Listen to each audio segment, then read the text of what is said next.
All right, so today we're really diving into some fascinating stuff. Oh, yeah. Yeah, Foucault's ideas about power and sexuality. Okay. And this concept he calls the apparatus. Right. You sent over some excerpts from like an interview with him. And Yeah. I got to say, it sparked a ton of questions for me. Yeah, Foucault's one of those thinkers who really makes you re-examine things you thought you understood. Yeah, for sure. Like power, for example. Okay. We often think of it in terms of like who has it, right? Right, who's in control? Exactly. But Foucault, he digs deeper. Okay. He's asking like, how does power actually work? Okay. And that's where this idea of the apparatus comes in. Yeah, that term apparatus that really caught my eye too. Yeah, it's a powerful word. It sounds kind of mechanical, like some kind of gadget at first. I can see that. But reading through the source material, I realize he's talking about something much bigger. Oh, absolutely. It's way more expansive than just a simple tool or gadget. Think of it more like a network, a web of different elements that all work together to shape a certain aspect of life. So it's like a system. Exactly. It includes institutions, laws, even architecture. And all of this is intertwined with knowledge and discourse.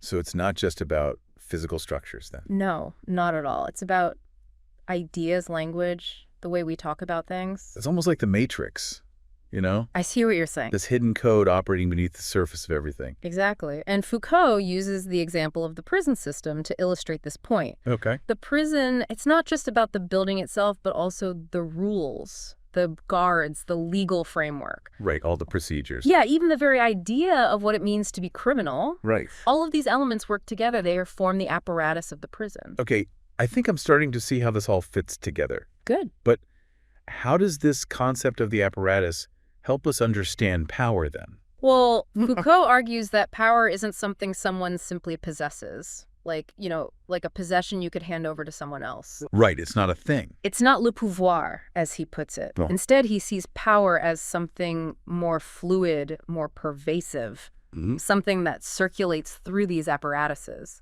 So rather than one person or group dictating everything from the top down, Yeah. it's more about how these systems, these apparatuses, influence our behaviors and even our desires in subtle ways. Precisely Foucault's point is that power is often at its most effective when it's working on us in ways we don't even realize. It's a little bit unnerving when you think about it. It can be, but it's also incredibly insightful because it helps us to see those hidden forces that shape our lives. And Foucault connects this concept of the apparatus to something that might seem surprising at first. Oh, yeah. What's that? Sexuality. Ah, yes, the apparatus of sexuality. It seems like he's suggesting that even our most intimate experiences are shaped by these larger forces, these systems of power. Exactly. Foucault argues that what we consider sexuality, this thing we often think of as natural and unchanging, is actually deeply influenced by historical and social forces. So you're saying that our understanding of sexuality is somehow constructed, that it's not entirely innate. That's the core of Foucault's argument. He famously stated that we have had sexuality since the 18th century, Wow. implying that what we understand as sexuality is a relatively recent concept. Not some timeless universal truth. Right. That's a pretty radical idea when you think about it. But it's also a very powerful one because it forces us to question some of our most fundamental assumptions about ourselves and our desires. So how does this apparatus fit into all of this? What are some of the ways this apparatus of sexuality actually works? One of the most powerful examples Foucault gives is the role of confession, particularly within the church. Okay, confession. How does that relate? Well, think about it for a second. Okay. In confession, you're encouraged to scrutinize your innermost thoughts, your desires, even your fantasies. Right. And then you have to reveal all of that to an authority figure. It's almost like you internalize that scrutiny, becoming your own judge and jury. Exactly. And through this practice, the church developed subtle but effective techniques to control sexuality. Okay, I see where you're going with this. It wasn't just about explicit rules. It was about shaping the way people understood their own desires. So it's that subtle power of shaping how we think about ourselves and our desires. Precisely. Okay, I'm starting to see what you mean about the power of the apparatus. It's not just about overt control. It's about this deeper influence on how we see the world and ourselves, even in the most personal areas of our lives. Exactly. That's what makes Foucault's work so relevant. But how does this play out in more concrete ways? Well, Foucault uses some pretty vivid and sometimes unsettling examples to illustrate his points. Yeah, because honestly, some of the examples in this source material are a little wild. That's the beauty of Foucault's work. He wasn't afraid to be provocative. But like this one, what about this spiked disc used for weaning infants? Ah, yes, the spiked disc. What on earth was that about? It seems bizarre at first glance, right? Yeah. But it perfectly illustrates how power can operate through seemingly mundane practices. Okay. It's not just a tool for weaning. Right. It's not just a practical thing. It's about controlling a child's relationship to their own body and pleasure. Wow. Okay. And then there's the example of Madame Roland putting mustard on her breast. Yeah. I mean, what? Another seemingly strange example, but it speaks volumes about how societal norms around bodies and pleasure are enforced. Okay, so it's about these unspoken rules and expectations. Exactly. It's a stark reminder that what might seem natural or normal is often shaped by forces beyond our immediate awareness. It's amazing how these like seemingly small, even bizarre practices can reveal so much about like the underlying power dynamics, right? Absolutely. And speaking of shifting dynamics, there's another example from the source material that really stuck with me. The emergence of the masturbation problem in the 19th century. Yeah, that's a fascinating one. It's like it became this big societal anxiety all of a sudden. Right before the 19th century, masturbation wasn't this huge source of anxiety or societal concern. Yeah, why the sudden shift then? Well, Foucault would argue that this wasn't just a coincidence. Right. It was about new strategies of power emerging. Okay, new ways of controlling people, you mean? Exactly, particularly around controlling children's sexuality and development. So it wasn't just about suppressing a specific act. No, it goes deeper than that. It was about bringing children's bodies and desires under intense scrutiny. As part of this new apparatus of sexuality. Exactly. Okay, so we've gone from spiked discs for weaning to like societal anxieties about masturbation. Quite a range of examples. It is a lot to process, I have to say. Yeah, Foucault's work can be challenging, but it's that challenge that makes it so rewarding. But the common thread seems to be this idea that what we often perceive as natural or instinctual Right. is actually carefully constructed through these apparatuses. Exactly. That's the core of what Foucault wants us to see. It's like he's pulling back the curtain. Yeah, he's helping us to see those invisible strings, those forces that shape our understanding of the world and ourselves, even in the most intimate parts of our lives. And it's not just about sexuality, is it? No, Yeah, right. it applies to so many different aspects of life. Like we were saying about the prison system. Exactly. It's not just about the physical walls, but the entire system of rules, discourses, and practices that shape how we understand things like crime and punishment. Right. Okay, so we're seeing how this concept of the apparatus can be applied in these different contexts. And how it helps us to understand the mechanics of power. Okay, so if these categories around sexuality, they aren't innate, Yeah, if they're constructed, does that mean they're completely arbitrary then? that's a great question. And it's something Foucault grappled with a lot. Because it kind of paints a bleak picture, doesn't it? They can feel that way. Like we're all just products of these systems with no real agency. Foucault was very aware of that tension. Okay. While he emphasizes the power of these systems, he also believed in the possibility of resistance. Okay, so it's not a completely hopeless situation. Not at all. There's room for individual expression and pushing back against these norms then. Absolutely. Foucault was fascinated by how power operates in this dynamic way. Okay, what do you mean by dynamic? It's not just top-down control. Okay. There's always the potential for pushback, for counter-discourses to emerge. So it's like a two-way street. Exactly. And he uses this great example, the example of courtly love in the Middle Ages. Courtly love, okay. This subversive system of desire that existed outside the confines of marriage and traditional morality. I like that example. It's a good one, right? Yeah, it shows how even within what seem like really rigid systems of control, Yeah. people find these creative ways to express desire and challenge the status quo. Exactly. They find cracks in the apparatus. Are there any like more modern examples of this kind of resistance? Oh, tons of them. Okay, like what would be one? Think about the LGBTQ plus rights movement, for example. Okay, yeah. It's a powerful example of how people have challenged dominant conceptions of sexuality. Right. Challenging those norms. Exactly, creating new identities, new forms of community, new ways of understanding desire and love. It's like rewriting the rules. In a way, yeah. That's incredibly inspiring. It's a testament to that enduring human capacity for challenging norms and fighting for the freedom to define our own identities. Absolutely.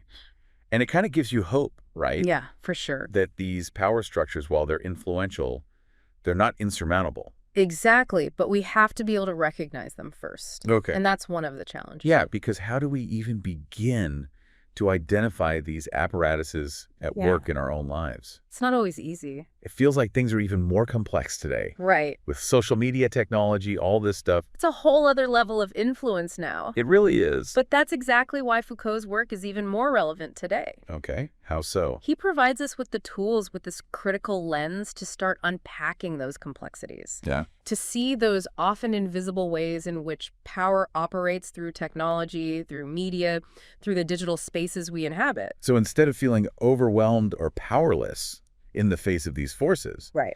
we can actually use Foucault's ideas to become more aware, more critical, and ultimately more empowered.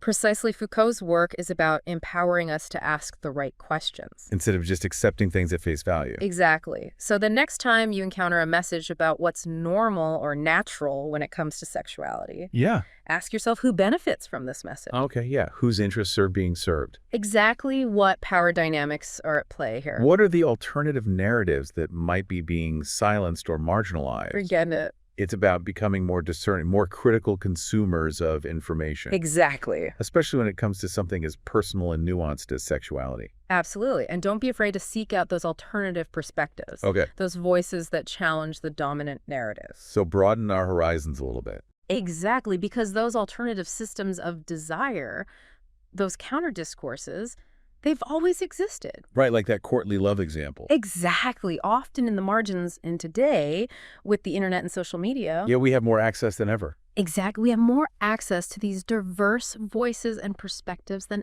ever before. It's easy to feel like we're kind of bombarded with one very narrow definition of sexuality. Yeah, for sure.